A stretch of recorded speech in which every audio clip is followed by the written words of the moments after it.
Hello everyone, welcome to this video that is brought to you by CAT by LPT.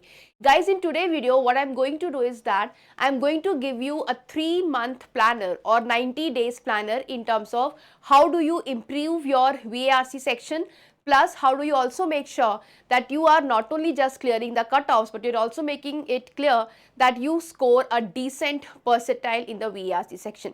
Now guys, understand one thing, that if you talk about the reality, 3 months is actually a time which is a sweet spot. So see, when you talk about this roadmap to VARC, 90 days is actually a sweet spot that we talk about.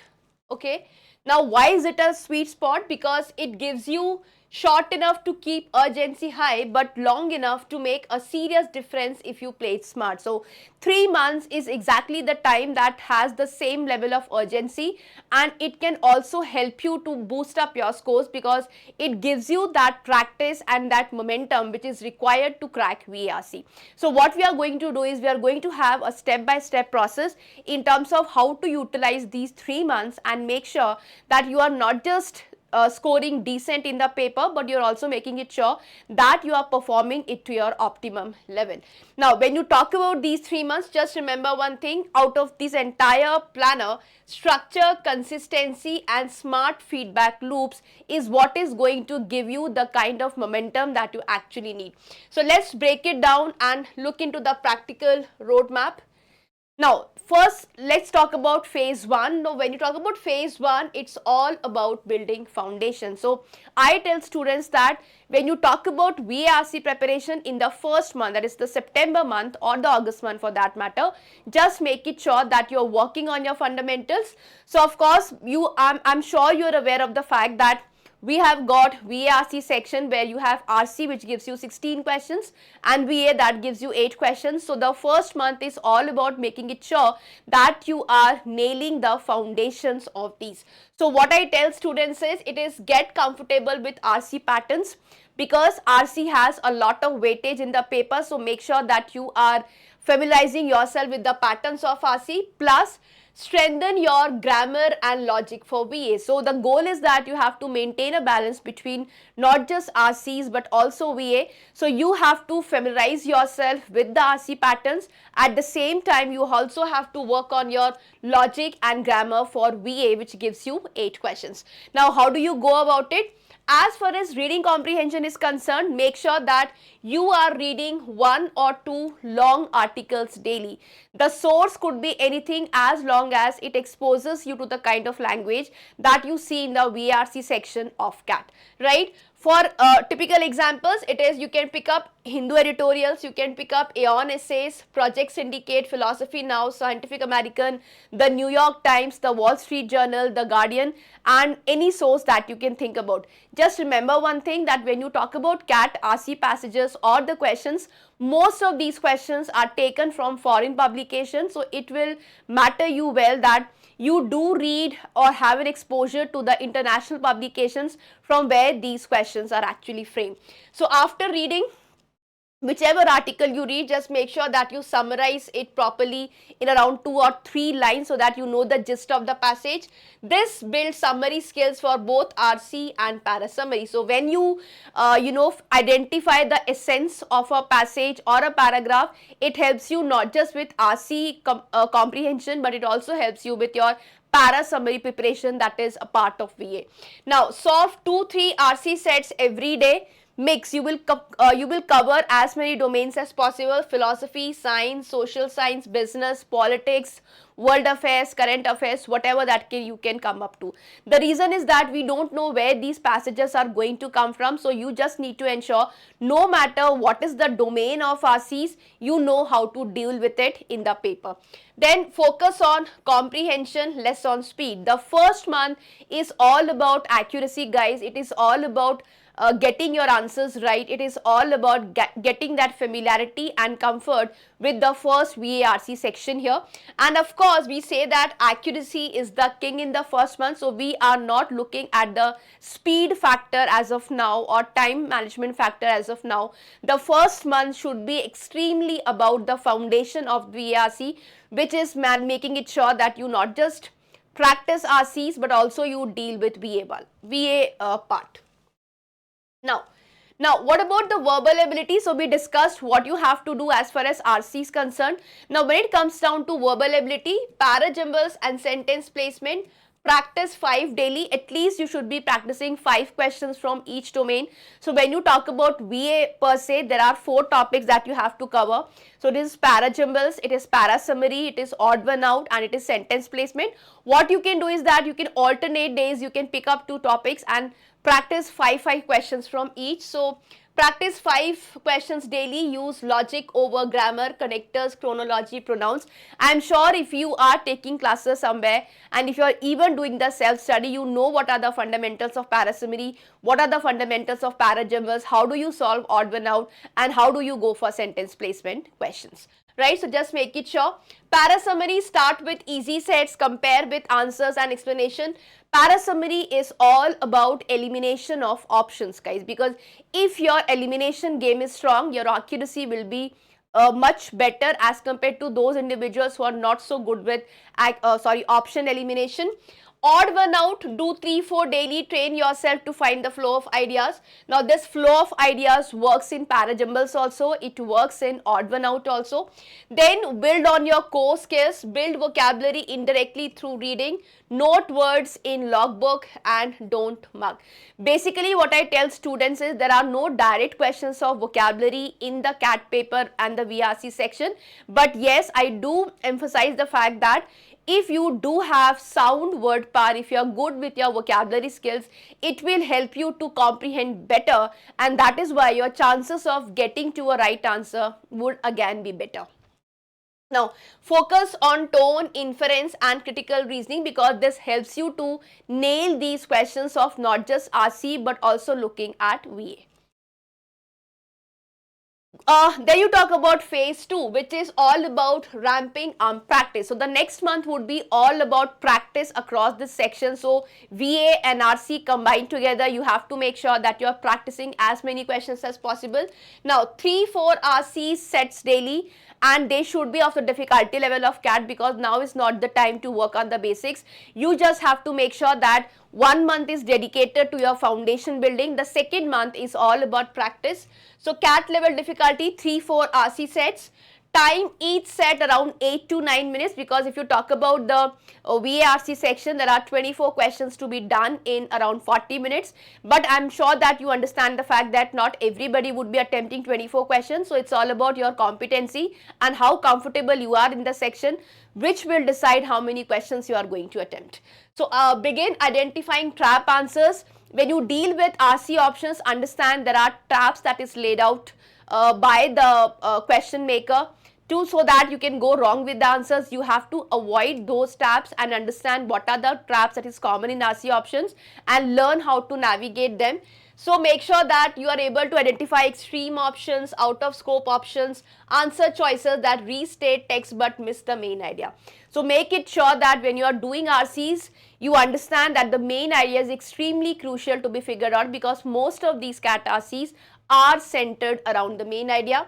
As far as VA is concerned, so RC requires a lot of practice. Similarly, VA also requires a lot of practice. So what you can do there is alternate focus. One day heavy on parajumbles, one day heavy on summary. So there are 4 topics of VA. You can take it alternately. You can pick up 2 topics and practice those questions. Take sectional tests, 40 minutes of RCs and VA, of course, 3 times a week. If you find that 3 is on a higher side, you can limit yourself to 2, but that is completely your personal comfort level with respect to VARC. But yes, if you really want to improve, you have to make sure that you are taking 2 to 3 sectional tests of VARC.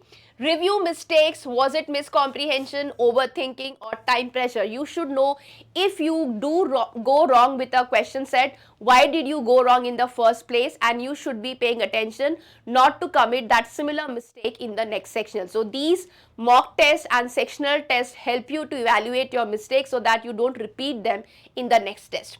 Feedback loop is important in terms of what mistakes you are committing. Just make an error log there and make it sure that you are not committing a similar mistake in the next sectional test. Maintain an error log here. Write question, my answer and the correct answer. Why I got it wrong, revisit it every Sunday. So what I tell students is, when it comes down to your Practice sessions are not just to help you with your number of questions attempt, but it also gives you an idea as to where you are going wrong with the accuracy. So just make it sure that you have to first nail your accuracy, then we talk about time management. Phase 3, which is the final part of your preparation for VARC in the next month, which is test, simulation and refinement. So now you have to really amp up the game. So what you are required to do in the final month: first, build exam temperament, accuracy under pressure. So far you were doing it at your own pace, but now you have to just accommodate the time pressure factor in your practice sessions also. So make sure you are writing full length mocks, because this will prepare you for 2 hours of intense study. Full mocks twice or thrice a week, depending how many can you analyze, and make sure that you are learning out of these mocks. Sectional VRC mocks on alternate days. It can go for DILR also, it can go for quant also, but as far as my discussion is concerned, I am more inclined towards VRC. So what I tell students is that you also have to take the full length mock test, and also make sure that you do take sectional test of VRC to improve your accuracy in this particular section.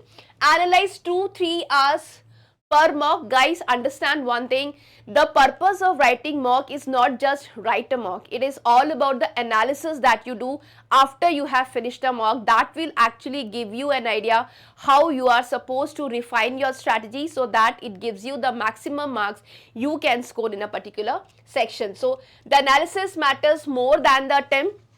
It's not about attempting too many sectionals or too many mocks. Maintain a balance there, but just make it sure if you are taking two full length mocks, you analyze it well in terms of the VARC section, the DILR section, and of course the quant section. VARC will require you to work on your accuracy, guys, because most of the students just attempt the questions, and because they are not able to clear the logic, they score a huge mark on the negative. So that has to be avoided. Now, what strategy you would be looking into? Decide sequence. So when you talk about VARC, you have to first understand whether you will go for VA first or whether you will go for RC first. You can choose anything among these two. Just make it sure that you're starting with your strength. So if your VA is not that strong, make sure that you are starting with RC, and if you struggle in RC, make sure that you do VA, but have a clear-cut idea as to whether you will start the section with VA or RC. So this has to be taken care of, and you can take that trial in your sectionals and mocks. You can experiment there, you can trial there, and make sure what works for you. Target 4 RC sets with 75 to 80% accuracy, solid 6 set attempts in VA. Depending how comfortable you are with the question types there and what is your competency level with respect to VA RC. I'm not saying that RC would be close to 100% accuracy, because that is really unrealistic. But what I can tell students is that if you're attempting these RCs with, let's say, 80% accuracy, that is of course a very good attempt. Then solid 6-8 attempts in VA, depend karta hai. The point is that VA will give you 8 questions. Let's just presume that this year also the paper remains the same. But if you are attempting VA questions, I'm sure 4 of them would be quite manageable. As you look in terms of the last couple of years, in VA there are 4 questions which are absolutely manageable. But which are those 4 questions, that has to be decided by you. So scan your paper and see to it which questions are worth doing and which questions are worth avoiding. Now, practice skipping. So it's not about solving all the questions altogether, because there will be very few individuals who will be doing 24 questions in VRC. So depending what is your accuracy level, your attempts is directly proportional to your accuracy level. If you have a good accuracy, make sure you attempt more questions. If you have a bad accuracy, then I would advise you that limit your attempts, because then you will have to be selective. Now, don't marry tough RC sets, learn to move on fast. So if you happen to find yourself struggling with a tough RC, don't waste too much time on it. Just make it sure that you also understand this habit, that when you spot that you have picked up something difficult and is time consuming, you also know the effect to that particular action, that you also have to skip those questions. So make sure that you are doing that. Now, when you talk about the last mile, daily habit of 2 RC sets, 4 5 VA questions, light touch, keep them warmed up. So you have to make sure that you're devoting at least 2 hours to your VRC preparation, which also includes reading. Just make it sure that you are doing it. Revision of error log, stay calm. Now, this is again a factor that is tested in these competitive examination. So any examination is not just the test of your intelligence, but it is also a test of your stress handling capacity. So make sure that you remain calm. Better to attempt 20 questions with 80% accuracy than 24 questions with 50% accuracy. I tell students that if you want to attempt more questions in VRC, just make sure that your accuracy is in place. And if the accuracy is in there, so there is no point in attempting many questions, because you will end up scoring more on negative as compared to positives. Now, golden principle as to what things you should always keep in mind. First is that CAT VRC is not about grammar or vocabulary. It is about comprehension, logic and patience. So this is what I tell students, that it's not just about vocabulary and grammar, although I have also told students that when it comes down to your VRC section, you have to make sure that you have a decent level of vocabulary and grammar concepts, because these grammar concepts will be required in VA, and your vocabulary will play a prominent role in terms of how do you understand RCs. So it's about comprehension, logic and patience. Make sure you are combining these qualities together. Accuracy should be greater than the number of attempts. Attempts is okay guys, but if you don't get your answers right, then there is a problem. A student with 18 questions and 80% accuracy will outscore someone with 24 questions at 50% accuracy. So just remember one thing, that no matter what section you are attempting, accuracy is the key to scoring well. So make sure that you don't attempt too many negatives on any particular area. When it comes down to VRC, if you're not good with accuracy, do not over attempt the section, and just make sure that you're getting selective with your questions. Now, treat every RC passage as a conversation with the author, because there are many students who tell me that they struggle with their accuracy when it comes down to reading comprehension. So take it as a treat that you are having a conversation with the author. What is their core argument? What are they pushing back against or for? So just remember one thing, that when you are dealing with RC, you have to understand why the author has written the passage, and depending how do you answer these questions, your answers will be lined up. Now, with this, I come to the end of this session, guys. See, basically the purpose of having this video was that for those of you who are starting now, or for those of you who are confused as to what to do next, I'm just saying that these 3 months are extremely crucial. If you get it right, you will be able to score well. If you get it wrong, chances are that you might not be able to perform with your optimum level. But it's all about taking the chances and the risk and making it sure that you give your best. So this is all I had for you today. Just watch the video from the beginning till the end, and I'm sure that you will get some perspective as to how to streamline your preparation for VRC as far as CAT 2025 is concerned. That's all from my side, guys. Thank you so much. See you in the next video. Bye-bye.